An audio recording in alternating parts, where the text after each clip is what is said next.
Hello, Hakim. Hello. I understand that in ancient Khemet, what we know today is the Hebrews were there long before the Old Testament states they were there.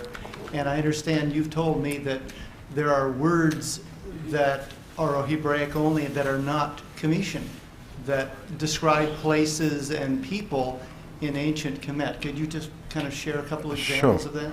Yes.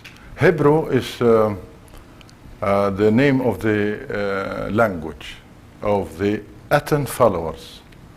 And the alphabet of the Hebrew, which is Arabs have no alphabet. They take the Hebrew alphabet into Abjad, Hawas, Hotti, Kalaman, 28 letters of Arab. It's all taken from the Hebrew. And when you see the word Israel is written on stela, goes back to Ramses II, maybe Ramses III, Israel. It is written phonetically in Egyptian letters, in Commission letters, Israel. And of course, Israel means the slave of El. And El is a local god in a place called Ibla in the north of Syria. And that was the title to Jacob, when he went to Jerusalem, which is known then as Or Salim. There he was titled as Israel. So when I say Hebrews, I mean Judaism, Jewish. They are Egyptians. Moses is an Egyptian, isn't he? And in the Valley of the Nobles in Luxor, there is a place I would like to take you there under the name of Ramosa. Ramosa. Mosa is the birth of Ra. And this is in the 19th dynasty, and the figures on the walls are perfect up to now. And you see also the Canaanites and the people from that part, they're wearing different clothes, and they have beards, and there are 12 of them. And there they come for Ramosa as a love visit to Egypt. And this place still exists, and it's under the name of Ramosa at the Valley of the Nobles, west of Luxor. So it's there. Thank you. Thank you. Good evening. Good evening, my lady. It's a great pleasure to have you here this evening. Oh, it's my pleasure. I have a question concerning your understanding of the links between Osiris and the constellation Orion. Uh-huh. Some of the connections. Yes, I understand. Yeah. And I know that it's a very broad area in terms of ceremonial and some of the connections with the Great Pyramid. What is your interpretation? Now, we have to correct this, because with the pyramids is many, as I say, there are 67 of them, 63 and 60, and there's some more haven't been. This is known pyramids, but the pyramids are 4 different names: Perneter, Perka, Pera, and Perba. So which pyramid you mean? You can select. Well, Perneter, this is a construction built like instruments to produce energy. These energies can be used in a different sorts, different use. Yeah, that is, and this exists long time before the theory of Ptah and Osiris and Set and Nephthys. This is made by the Hanut. So this predates all of the myths. Oh, yes, that predates all of the myths. Thank you. You're welcome. My friend. Good evening, Doctor. Good evening. Thank you very much. It's been a tremendous honor to be in your presence this last few days. I've got 2 questions. Go ahead. The first one I'd like you to address after the second question. Mm-hmm. The first one is, I understand that you were familiar with the Japanese attempt to build a pyramid on the Giza Plateau. Right. I'd like you to speak to that. second. The first question I have is, if you're familiar with this old pyramid with Mark Lennon, when they built a 20-foot pyramid? Yes. The stonemason that was involved in the construction of this pyramid was a gentleman by the name of Roger Hopkins. Hopkins, yes. Roger sent me an email, and he told me that in the email that while he was in Egypt, the Egyptologist asked him about cutting granite using copper chisels. And he said that they were crazy. Now, as we watch the workers hauling these rocks up the ramp, they're chanting something. Yes. Could you tell me what they're saying? Yes. Well, the quarries in Khemet, Egypt, is still there, same places. The quarry, the grand quarries in Aswan, which is spread over about 6 square kilometers and is still used up to date. And there is the non-finished obelisk of they related to Hatshepsut, and what we see there is a tiny little, not holes, but a kind of,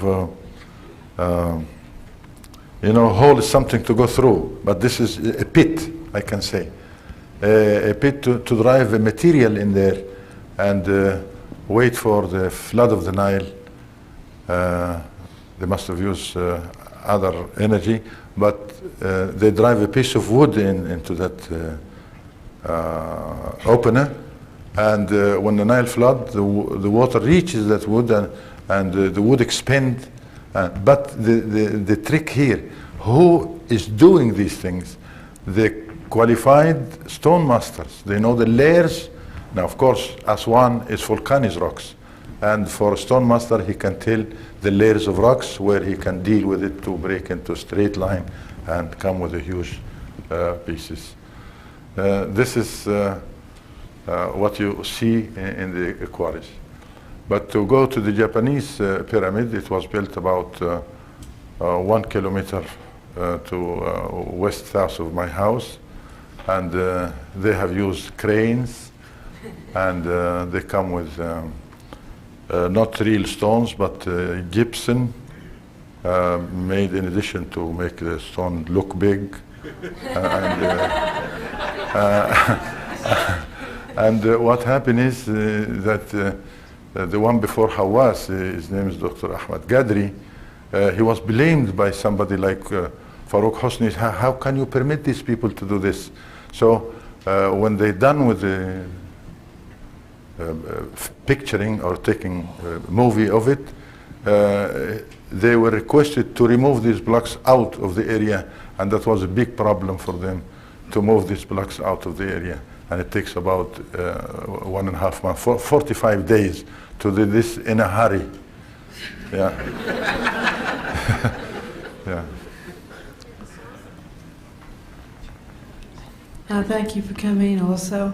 Do you feel that Isis and Osiris were actually beings, or do you think they were mythology? It's mythology. Mythology? Yes, there's no beings. We hear a lot about the temple teachings, the use of color and sound and music and scent. How could this be applicable to people today to utilize in helping to raise spiritual consciousness? Well, let me answer the last question here about the song for my friend Chris, the chanting. It goes, Hela hop behela. That's how it goes. Hela hop behela. Hela. Maybe the Greeks use the same word. Hela do. Come with it. Let's do it. Some kind like that. And the chant in the temple, it goes with music. We have the oldest music instruments. The oldest harp exists in the world is a Khemetian harp. Also, another instrument known as the organ, arghul. It's bamboo with holes in it and some reeds. It makes that noise. there are a papyrus found about a musician priest in the temple of Philae. He was upset because there are new tune come into the song and the initiation in the temple of Philae as the Hathor, the goddess of music. So he said, I'm not going to play. And this is registered in one of the papyrus. So Hathor temple in Isis temple in Philae connect a little temple or a small temple related to Hathor, and there is the float and the harp and the drums. And Mozart wrote his magic float is when he came to Philae. Yeah. Yes. Yeah. And I want to explain the word Philae here. It's actually Pilak. That's the name. Means the border, which is stands on the other end. Pilak. But when it's written in Greek, the H being added after the letter P, turn it into Philae. That's how they. No, that's in the Greek Roman language. They add the H, like Pharaoh, like the word Pharaoh, like Phillips. Could you also maybe talk a little bit about the 3 days of in the tomb when in the sarcophagus when people would go into the next world? How was that done, and maybe something about mummification, how that was done? This is related to what we call the Amadwat, the journey of the darkness. And this is to collect more income to the temple by the Hanut, by the priests. And they say they can help you with a light twinkling from the stars to show you the way to the other side. And it's well known what we call the book of, there is no book of the dead. It's just a text is written, invented by the Hanuti, the priests of the temple. And all what you have to do is to pay a little extra. And I'll tell you an interesting story about this. Middle Kingdom, that's what my colleagues, the archaeologists and the Egyptologists want to name it, the Dark Age or something like that. The head of the temple, or what we call the high priest, hired or used people he trusts, not qualified people to do the job. So in course of time, the people who pay half of the harvest to the temple, they didn't get what they've paid for, and that was a problem. So the temple have to attack the old cemetery and recycle the items which is necessarily needed to cover the needs of the temple, and that's what we call today cycling this stuff, by chiseling out the title of the old deceased and put new titles there.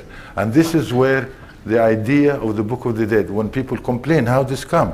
We're not going to pay no more. So I say, no. All what you have to do, pay a little extra. We write texts around your sarcophagus that protect you from the tomb robberies or something. That happens in the, say, 1700 BC.